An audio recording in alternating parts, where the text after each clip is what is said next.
Now I'm going to invite Jacynth to speak to us.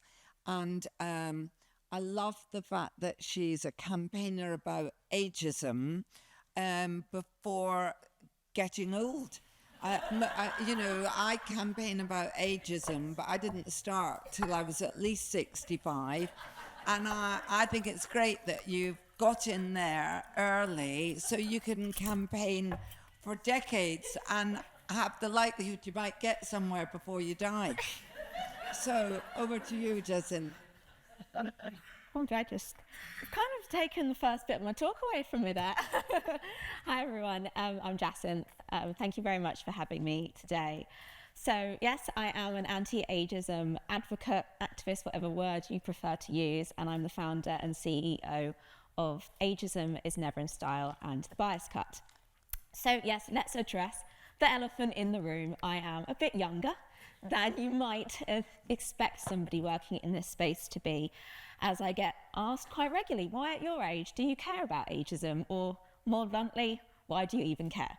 So, well, yes, I am not your typical anti-ageism activist. I am 31, I'm a millennial, and most people working in this space are a bit older. But not only am I younger than most, I've actually been working in it longer than a lot of people. So I've been working in this space for about 9 years now, which obviously is not a huge amount of time, but actually for what is a relatively newish movement and a topic that's only become really quite on the lips of people's, on everyone's lips more recently, I've been working in it a bit longer than quite a lot of people. But I do want to first address a common misconception around ageism. Now, a lot of people think ageism is prejudice or discrimination towards somebody who's older, but that's actually not true. Ageism is purely prejudice or discrimination on the basis of age, which means any person can experience it, any single person in this room. In fact, it's the only ism that every single person can ever experience because we are all aging, we are all getting older. And that means that younger people do experience it too. Actually, a lot of younger people do talk about it. And the fact that, even people saying to me, why do you care at your age, is a bit ageist in itself. And it is not reverse ageism, as some people call it. It's not youthism. It is simply ageism. But we do live in a youth-centric society, so it's an understandable question. Why did I get into this space? Well, the story goes back to when I was here at Cambridge. So I was studying law here at Murray Edwards, where I was actually also president of the Cambridge University Law Society, and I thought I was going to become a lawyer.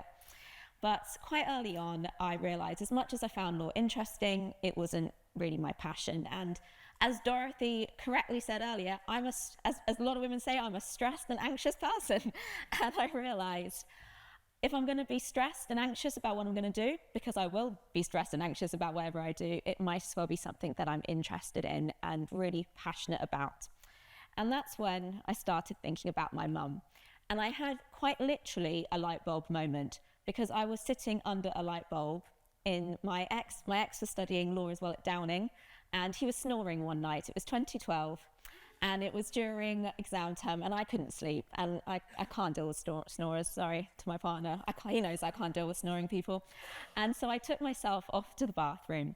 And it was about 2 a.m. And at that point, it had been pointed out to me, I had some sort of entrepreneurial spirit. So maybe think about going into business. First, I thought, well, okay, if I go into business, it better be in an industry and area I'm interested in. And fashion has always been something that I've always loved and had a keen interest in. But I also recognize that it is a very saturated industry and it's a very exclusive industry with a lot of issues. And if I'm going to work in fashion, I want to actually be a part of positive change. And that's when I thought about my mum. My mum, Marilyn, she had me at the age of 40. She's now 71. And really, from, I guess, my teens when she was in her 50s, I started noticing, more on a subconscious level at first, that how we go shopping together. She loved fashion, she loved stuff, she was a lawyer herself, surrounded by lawyers, and she was increasingly I was noticing how she was increasingly being treated differently. She wasn't being acknowledged as much in shops. Shop assistants were maybe dismissive or even a bit rude, saying things like, are you sure you're not a bit old to wear that? Is that a bit age inappropriate? And similarly online, it was a similar experience. Online, I'd say, let's have a look at what there could be online. But most of the models were, as we know, young. Fashion is ageist. And what had really turned into, when we were younger, going to shops and having a great time together, her joy and her passion for fashion was just fading away. Her default response had gone, it probably won't work for me. And it was in that moment in 2012 that I realised that the fashion industry, whether we like it or not, has a hugely influential impact on our cultural and socio-economic attitudes, on our actions. Then you combine that with its ageist ideals, and you have a dangerously powerful combination that can sway our internal and external attitudes.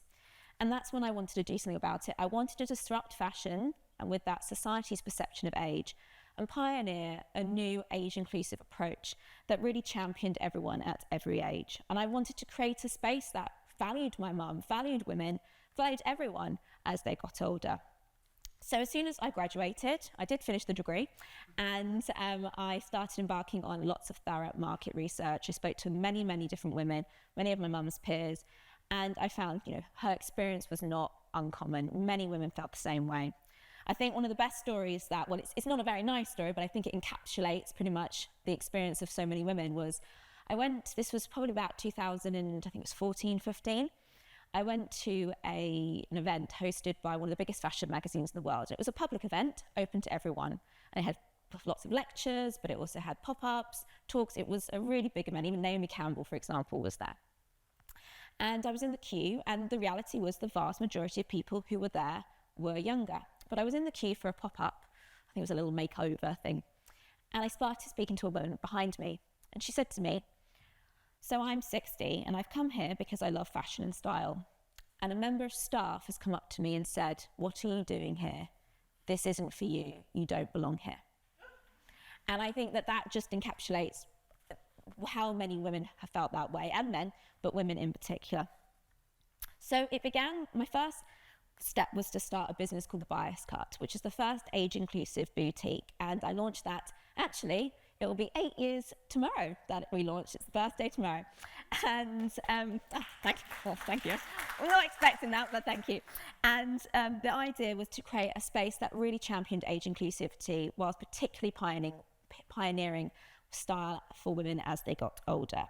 It started with a blog and to build a community, and I actually managed to self-fund it myself, just doing some legal contract work. So that gave me a little bit of fun. So it did come in handy, that law degree. And 8 years later, we have over 20 labels, including my own eponymous label, thousands of customers across 20 countries. Oh, no, don't worry. All right, no, don't worry.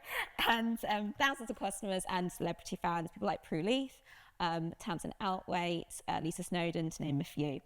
And we've really earned awards for our accolades and for pioneering a change in fashion. Launching in 2016, I can tell you, very few people wanted to talk about age back then, whereas they do a lot more now, which I'll come on to. And at our core is age inclusivity. It's embedded in our DNA. So our models are all age diverse with a particular focus on women over 50. We have uniquely curated collections that really in particular understands, what we always say is it's not about the aesthetic, it's about understanding body shape. Because let's be honest, women's bodies do change. They do develop with age, whether it's things like I'm sure you can talk more about that with the genetics, but also things like menopause, children, lifestyle, things can change with age. And also we have tailored filters, so being really empowering the customer to find clothes that are going to make them feel the best version of themselves. So you can shop by areas like your body shape or things you want to show off or hide. For example, some women prefer to cover their arms as they get older, so we have those filters. But I wanted to do more. Let's be honest, I had a mission to disrupt ageism, and it's a pretty ambitious mission in itself, and there's only certain limits you can achieve with doing that through a fashion boutique. And that was where Ageism is Never in Style was born. So Ageism is Never in Style is a global campaign, community, and now consultancy. And I first founded it in 2016, about 6 months after launching The Bias Cut. At the time, it was connected to The Bias Cut, and we started it on Facebook. And really, it was just about creating a space that united people globally to just start talking about aging and ageism and spark positive change. Because as I say, even back then, it wasn't that topical. But over the years, it has grown really at an exponential rate, particularly in the last few years. We've done things like we started with badges. I thought that we launched badges in 2018 for London Fashion Week. I thought it'd be a one week hit. Well, maybe not even a hit, perhaps flop, but they've gone on to be so successful. We get people ordering them in hundreds, organizations around the world, which is amazing. And we have gone on to create some really fantastic campaigns. And as of us today, we actually are now an independent from the Bias Cup because it's become its own entity in its own right. So we have about over 170,000 followers in our community on social media and quite a big global reach. So these are just a few of the campaigns and projects we've been involved in.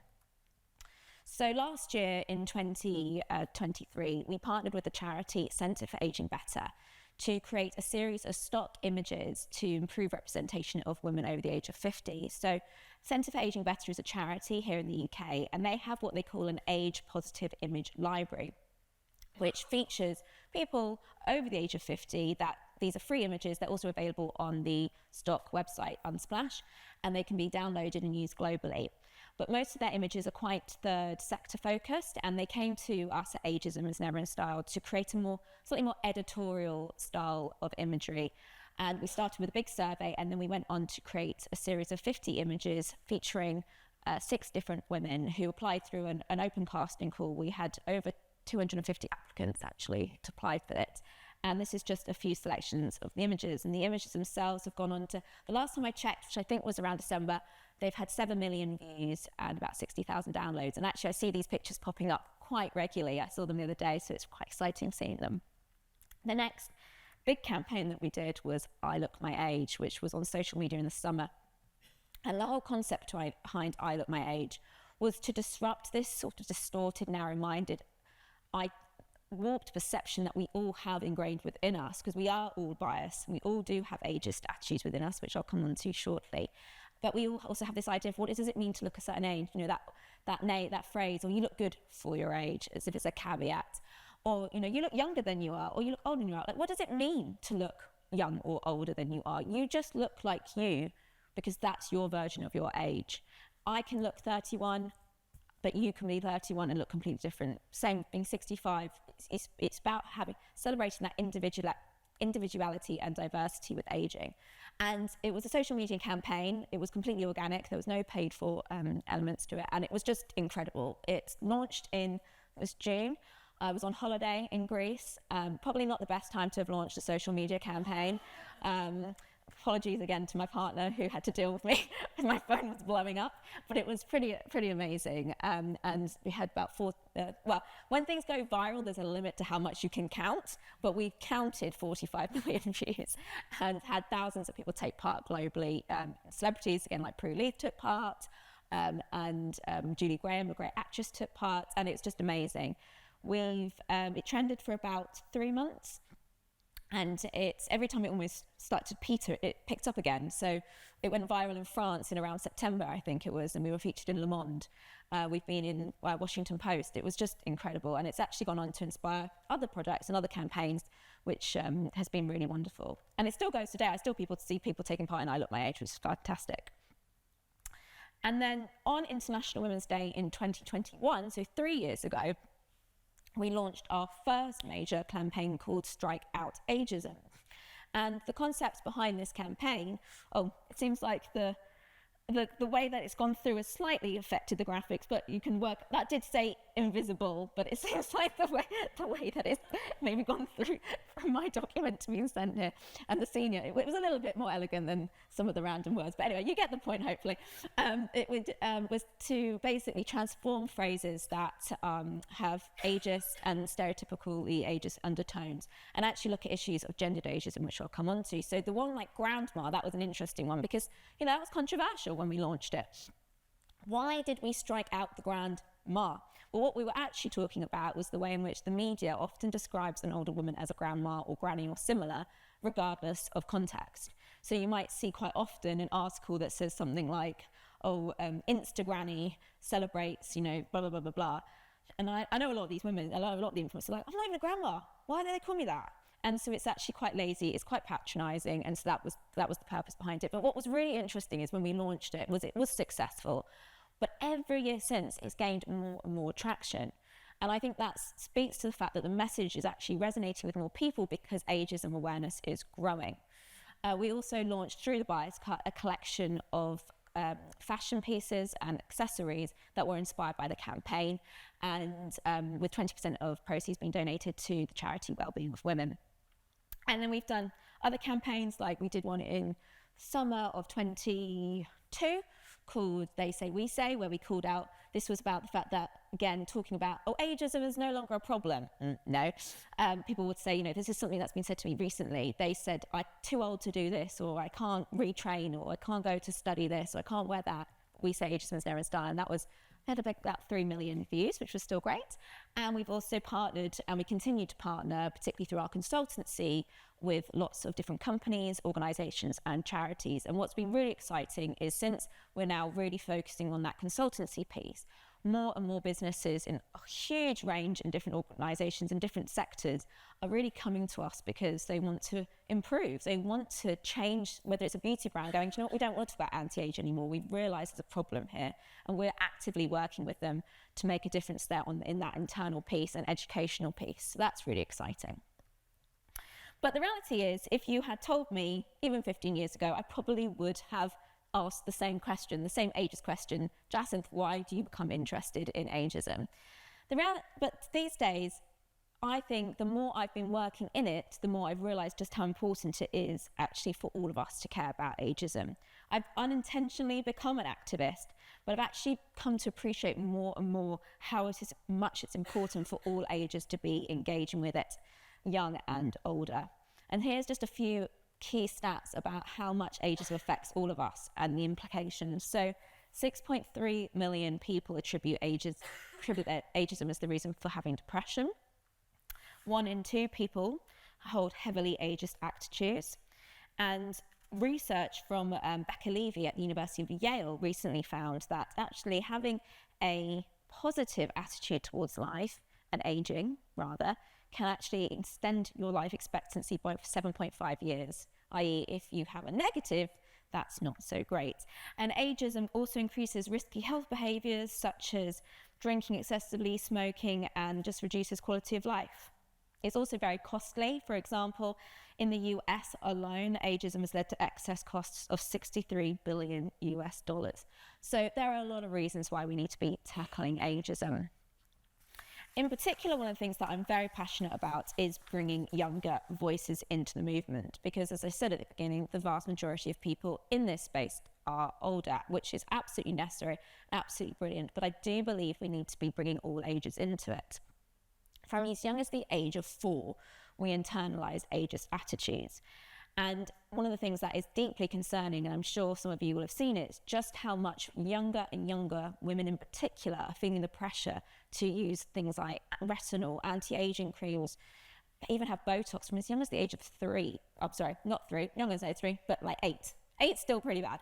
And well, maybe even younger, but it's really harmful. And whilst there's ones like ourselves on social media obviously trying to be an antidote to that, it is very concerning what social media in particular is pushing in terms of these anti-aging narratives. So we need to be counteracting these anti-aging narratives with positive messages that actually really connect with younger individuals and shows them that aging is something not to fear. It is a privilege, not punishment. And it is women in particular who are struggling here, which brings me on to gendered ageism.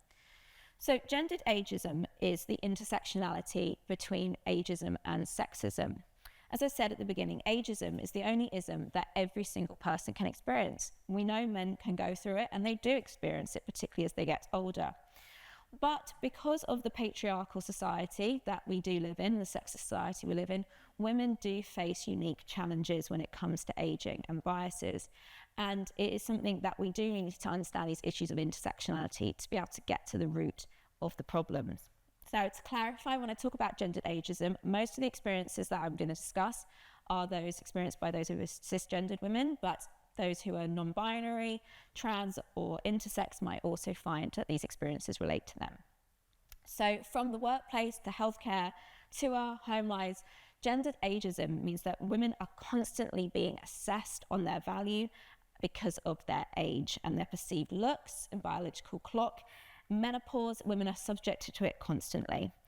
And yes, of course, gendered ageism means that women over 50 experience it a lot, but also, as I say, women who are younger do. So a study by Outwit Inc. found that 88% of women in the workplace between the age of 59 and 64 felt that they had experienced ageism, or gendered ageism, due to perceived decline, relevancy, competence, and value.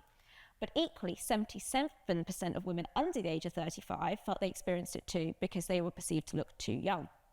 And as a whole, 80% of women between the age of 18 and 70 plus have said they've experienced gendered ageism. And I think this is a really good example if you think about the workplace. So a woman in her 20s, she might be thought of as too young, too juvenile, too inexperienced, something possibly more commonly than her male peers. In her 30s, maybe she's going to be thought of as going on maternity leave. So maybe not going to give her time or not give her that promotion. 40s, maybe she's premenopausal. 50s menopausals and 60s relevant. So really, there's a point where you could ask, is a woman ever the right age? And I think a really quick way of just sort of summarising this is the life analogue. So which people will often discuss. So a man is a youth, a warrior, a sage, but a woman is maiden, mother, crone.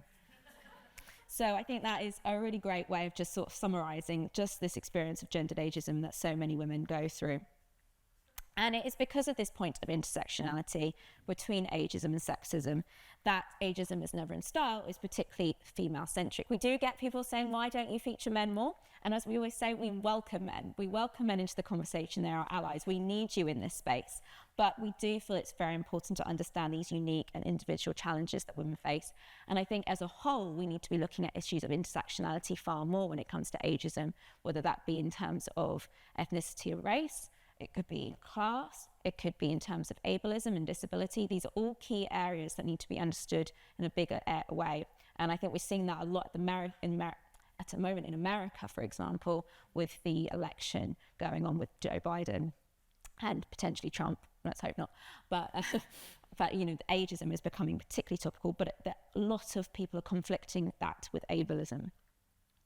So what does the future hold? Well, I still think there is absolutely a long way to go. As I said at the beginning, it is still a relatively new area that hasn't really got our teeth sunk into it yet. We're sort of skimming the surface with ageism, but there's so much more to explore. In companies in particular, I think there's a big issue. Of those companies that have diversity, equity, and inclusion strategies, only 8% include age, which means that it's still not being taken seriously enough. And it is something that needs to be worked on far more detail. But there are ways that we are really seeing improvement and progress. So compared to when I started, when, as I say, very few people even wanted to mutter the word age or ageism, we are seeing so much progress. It's so topical. It's in the news. It's in the media every day. And as I say, even the fact that our Strike Out Ageism campaign just keeps building traction. I wish it wasn't relevant anymore, but it is relevant, and it's really speaking to people. It shows progress. There's also big campaigns, other campaigns that are being launched. So the Centre for Ageing Better, the charity I mentioned earlier, in January they launched a big 3-year campaign which says, "Are you ageist?" And their campaign is called Age Without Limits, but you might have seen the billboards around. It just says, "Are you ageist?" And it's really trying to bring the topic to the forefront. And there's even an Ageism Awareness Day now in October. It was launched actually in Australia, I think about 3 years ago. But every year it's become more and more popular with more and more people taking part. So I think there really is a sign that we are moving in the right direction. For me, the key really does lie in this intergenerational piece, bringing all ages, bringing all voices into the conversation, because it's about inclusivity. So we need to be including everyone in it. And I think that we shouldn't be just saying it's a conversation for people over a certain age to be discussing, because it's about aging as a whole, which we are all doing. It is the one universal experience that we all share. So I think it's vital that we bring that in and encourage that intergenerational piece, whether it's in the workplace, whether it's through relationships. I can speak for myself and say that I have had such an enriched life through having more and more friends of different ages and colleagues. The other thing that I think we need to be looking at as well as this point about is age relevant. So of course, it's one of those things where a lot of people go, age is irrelevant. We should ignore age. It's blind. It's almost as if it's being an empowering point. But I would actually say, no, age is relevant because age does exist. It is real. The key is redefining if, when, where, how it is relevant. And if we can transform that and re-question that and reframe that narrative, that's how we can really make a difference. Do I think that ageism is going to be eradicated in my lifetime? No. But we have a long way to go. But I do think we are moving in the right direction. The fact that, you know, I've even been invited to speak on it, I wouldn't have been invited to do these talks the way that I have at so many places in the last few years. It is such progress. And I'm really excited because I think together we can show people that we do not need to fear our futures just because we are getting older. Thank you.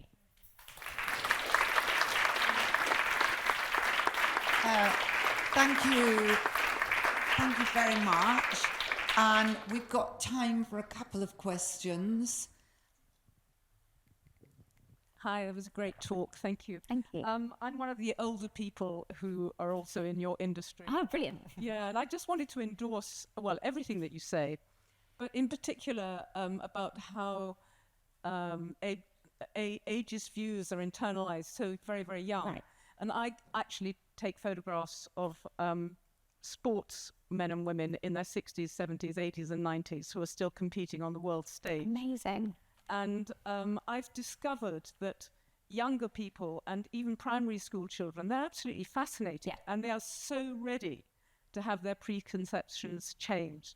So I'm sorry, I'm plugging myself actually. No, but I think it's great. I think yeah, sorry. It is absolutely. So I started 15 years ago.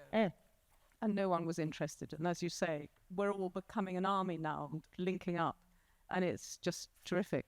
It is. I think it's still relatively, we're quite a small group, but as you say, we're becoming an army, we're becoming a tribe. And I think what's particularly exciting is that appetite. There is this appetite for it. As you say, on our social media, one of the things that I love is how many more younger people are engaging with our content when they see somebody older and it's inspiring them. I think we have to be careful not to only push messages of sort of extreme aging to the point where people are doing skydiving. I think that's fantastic, but also making sure people go, it's okay not to do skydiving when you're older. And I think that I'm not saying that's what you do. I'm saying that that's what I think has happened, particularly in some media examples or advertising, is they sort of only put a spotlight on the extreme versions, which are fantastic. And we need them because we also need them to disrupt narratives and to break those stereotypes. But I think what's really exciting, as you say, is just actually how much younger people, and there's actually in New York, they've recently introduced a project where they're going into high schools and they're going to be talking to them about ageism, and a piece actually around how Disney characters, for example, if you think about the witches and the crones again, actually can cause children to internalize these attitudes. And I always say recognizing our own internalized bias around aging is the first step to breaking it. Hello, thank you for your talk. I had a question, and I know it's to do with International Women's Day and furthering women's causes, but what is done in the industry about men? Because they clearly face the same amount of discrimination as they get older. So is there any movement or campaigns to this effect? Thank you. Yeah, absolutely. I mean, there's some amazing, we are, as I say, a more female-centric campaign, but there are so many different campaigns that are on a small community scale versus bigger ones. In America, there's a lot going on, and there's people like Art Against Ageism. There is, say, Centre for Aging Best has got a campaign. There's a lot of different ones. I think I would argue that the UK, the US, and Australia are probably the three countries that are kind of pushing the movement the furthest. But women overall are probably more involved in this movement than men at the moment. My friend Ashton Applewhite, who's a quite a renowned activist, in the US, who wrote This Chair Rocks, an Ageist Manifesto, as she puts it, there's more at stake for women when it comes to ageism in particular. So that's why it's being driven by women in particular, but a lot of more men are getting involved. And there's actually the former CEO of Hearst magazines in the US, he's recently started a platform called Raw, called Michael Clinton, and he's got a summit. So there are more and more male voices coming in, which I think is brilliant. Thank you. Well, we need to have coffee now. Oh, sorry. I want to say, first of all, thank you very much. Pleasure. And thank you on behalf of older people as well for doing this.